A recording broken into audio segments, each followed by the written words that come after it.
Welcome to Valkyria. My name is ValkenGG. We are back with some more The Letter.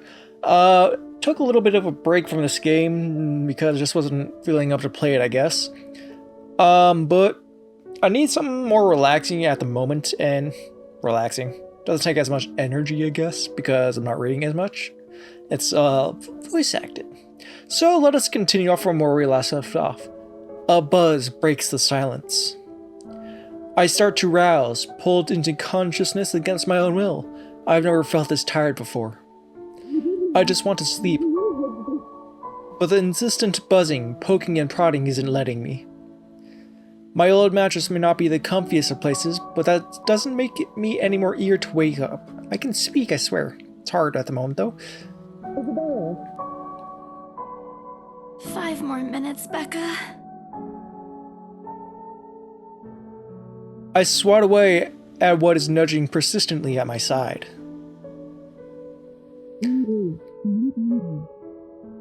Can't I just get a few extra minutes of sleep today? I promise I'll work hard once I'm up. Missed the come on. There was a come on before that. A hand lightly taps my cheek, and something cold is suddenly being pressed on at the back of my head. I can speak. The icy sensation slowly spreads throughout the area, giving me an uncomfortable feeling. April, is she alright? Isabella? Isabella? Gosh, can you hear me? Isabella?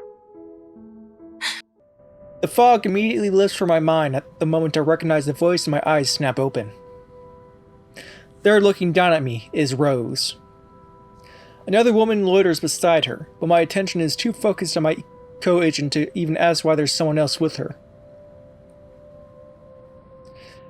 Rose's posture just screams worry. Although she keeps staring, or she's keeping a straight face, or trying at least. Oh my gosh, I can speak. I can't help but feel bad for making her fret. A wave of dizziness washes over me as soon as I try to get up, forcing me to lie back down again.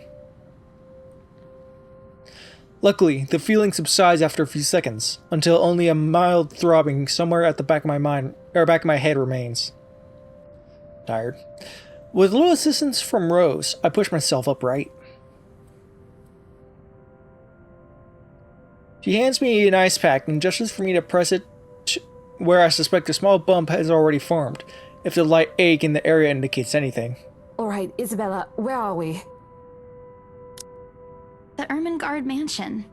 Why? Ow, my head. And the date today? October 21st? Rose. Last one. Can you count to 15 in reverse order? 15, 14, 13, 12 teen? No, that's wrong. Why are we doing this? She's just checked if your injury is in any way serious. Ah, what I do? It's impossible to overlook. I'm trying to stop the autoplay. With the way she towers over us. Oh wait, there's a thing I can press. No, I don't know what this is. But I hate her voice. It sounds like it came out of like a voice recorder, like from the 90s or something like that. It just sounds so bad. It gets me every time though. And here I thought Rose is already tall. They look the same height to me. Maybe a little taller. Who is she anyway? One of the remaining cleaning crews? Without primely? Without... I don't know if I know that word. Primely dress... Is that how you spell primely? Isn't there an E in primely? I don't think anyone would want to clean... Wait, I don't think anyone would want to clean a suit. An expensive suit at that. The gloves alone must have already cost a fortune. With her eyes slowly shifting between me and Rose, considering us with an almost unreadable expression, before finally fixing a sharp gaze on me. Blah, blah, blah. I can't help but fold my arms protectively over myself as she does so. She may be far from a cleaning crew, but she certainly looks like our supervisor during evaluation. Just do it, please. I eye them both warily, but recite everything as she has asked. Takes so long. Rose releases a breath of relief once I'm done. What is it? You scared me for a moment there. I was about to call for an ambulance. Are you alright? Exasperation soon replaces the dull ache. The memory's a little fuzzy, but the attic and... ... There was someone, Rose. In the attic. Someone? You mean a client? Oh, that's unlikely. It's probably just one of the cleaning crews.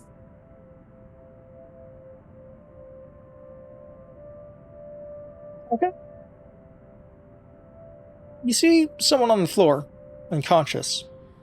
They say there's someone in here. And your mind goes to cleaning crew, not danger. Yeah, sure. The boss sent a few of them back this morning for some last minute... No, not any of those. They're, I'm not actually sure. Wait, didn't I call you? You said you were in the attic when you answered. That's why I went there in the first place. Both Rose and the lady look at me like they've grown another head. Like I've just grown another head. They've grown another head. Did I say something weird?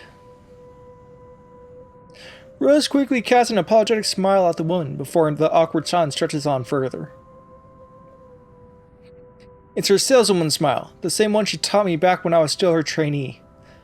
I should show this to troublesome clients or just to avoid trouble in general, she advised.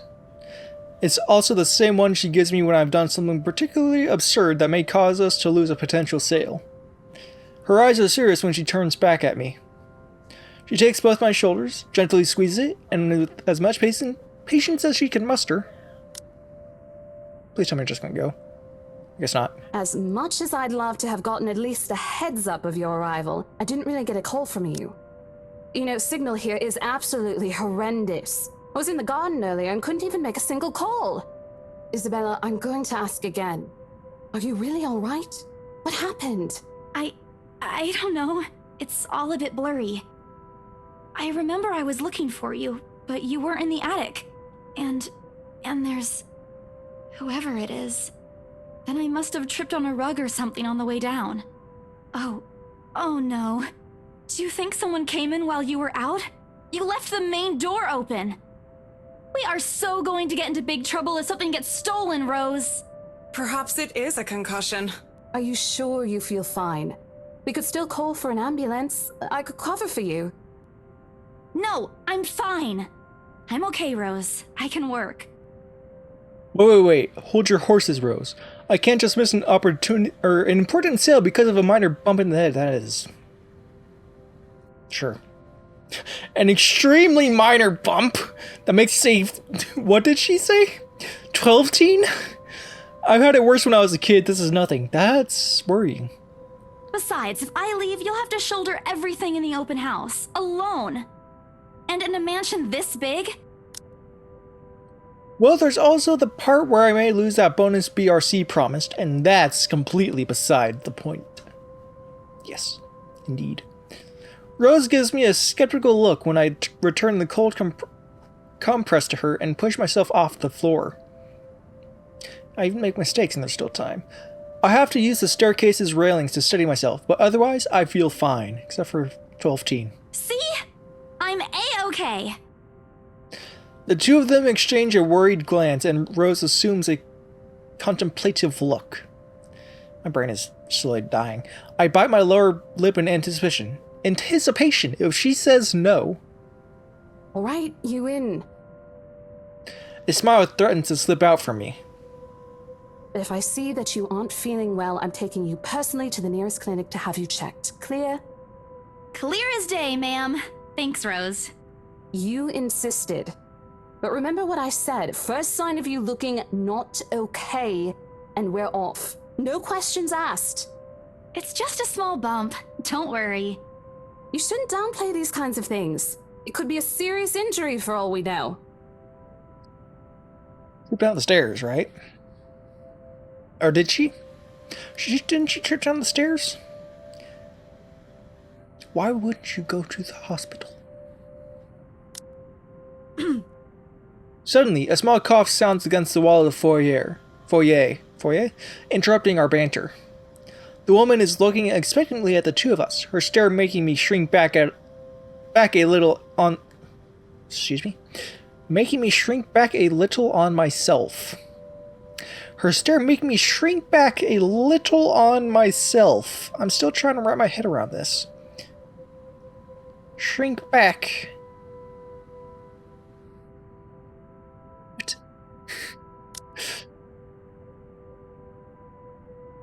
Second. It's loading. Thinking. Still thinking. Still thinking, buddy. She isn't really intimidating. ... Well, she is. But not in the scary, negative way.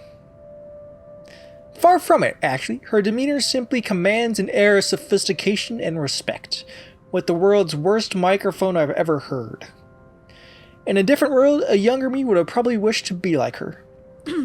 At her lack of response, she coughs again, lifting a well-trimmed eyebrow at me in question.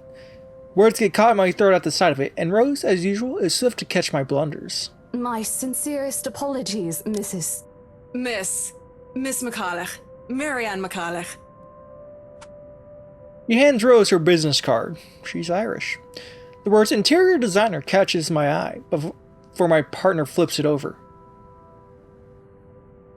Oh, probably someone interested in the mansion for its 17th century influences then. I won't hold it against her, though. Despite the hearsay and remaining uninhabited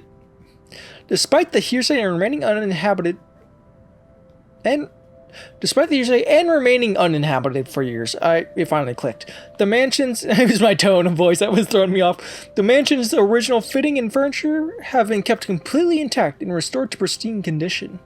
I suppose some people find that trip to the past feeling appealing. After all, with what it offers, this place could also be a haven for people looking to live somewhere with a classic historical charm. Miss McCullough, I'm Rose Cooper, and this is my partner, Isabella Santos.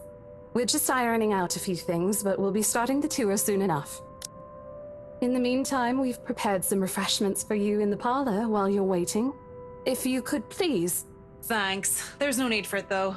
I just dropped by for a quick survey of the place. I thought I should check the estate before I meet with the homeowners. Rose's confusion is impossible to miss when she glances at me, and I return it with an equally perplexed look. And, against my better judgment, I blurt out the first question that comes to mind. I'm sorry. Homeowners? I should have kept my mouth shut. A flash of irritation crosses her face, but instantly disappears under a mask of professional detachment.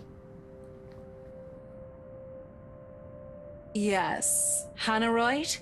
I was hired by her to handle the interior design for their newly bought home. This is the Ermengarde Mansion, right? It is, but... He pauses, possibly trying to find the right words to fix the awkward situation without offending someone. Suddenly, Rose nudged me with her elbow. We'll check with our supervisors. These few moments have given me enough time to clear my head of any nervousness or confusion clouding it. It is, ma'am, but we weren't aware the mansion has already been sold. What do you mean? I almost flinch when she turns her gaze on me, but I stand my ground. Besides, it isn't like I haven't dealt with an awkward situation like this before. I'm adding words. I may screw up at times, but that doesn't mean I haven't learned a thing or two in the 5 years I've worked in the business. It's a lot of reading. The mansion is indeed for sale, ma'am. Today's the open house, in fact. However, we haven't heard anything from the higher-ups that a deal has already been closed for this particular property. If you'd like, my co-agent and me can check with them right now. He nods, seemingly in deep thought after I finished. Waiting. She appears to be a reasonable person anyway. Given the proper explanation, given the proper... Yeah, you got it. Something looked odd when I arrived here. Excuse me, I think I need to make a call to my secretary. Thank you for your assistance, Miss Santos. With a slight wave of her hand, she leaves us. That seems to be the end of it. Or is it? Both Rose and I breathe a sigh of relief. Disaster averted. I almost don't miss the thumbs up she gives me for doing a good job, and I can't help but swell with pride. Nailed it. But this is kind of stupid. I've already prepared myself to dial the number to our Luxburn office and check, even if she didn't ask for it. I hate these long pauses. I don't know why it's tuned like that. I'll be very frustrated if, for some reason, something has already been decided without my or Rose's knowledge. That's a whole new level of unfair. We've been working hard on this. Moments later, Miss McCulloch returns, looking a little frustrated but with an apology clear on her face. I feel a little sorry for her having to go through all this trouble. There seems to have been a little misunderstanding with my client. If you'll allow it, I'd like to stay and wait for them here. I was informed they'll be dropping by for the open house today. I figured it'd be a waste to just leave after that long drive. I might as well meet him here. Sorry about that. I accidentally had to do something and I accidentally skipped forward, so let me just read this with professionalism. Certainly! You can stay at the parlor in the meantime, Mom. I'm sure it won't be long before our guests arrive. And Isabella? I left a few documents in my car. You know where I keep those. Can you please get it for me? Rose takes a glance at her wristwatch before tossing me a set of keys. And hurry! We still got a few minutes to double check those papers. Okay, got it. The two of them disappear behind the parlor doors. And I am sorry to say, but I am kind of out of energy. Wasn't expecting to read this much. Expecting more dialogue and just choices. But I am going to have to call this episode here. Thank you everybody so much for watching. Please hit that like button if you enjoyed. Subscribe if you want to see more in the future. Hit that bell icon to be notified of when I upload daily. Until next time, stay awesome. Well, sort of daily. It's hard, okay? Until next time, stay awesome and goodbye.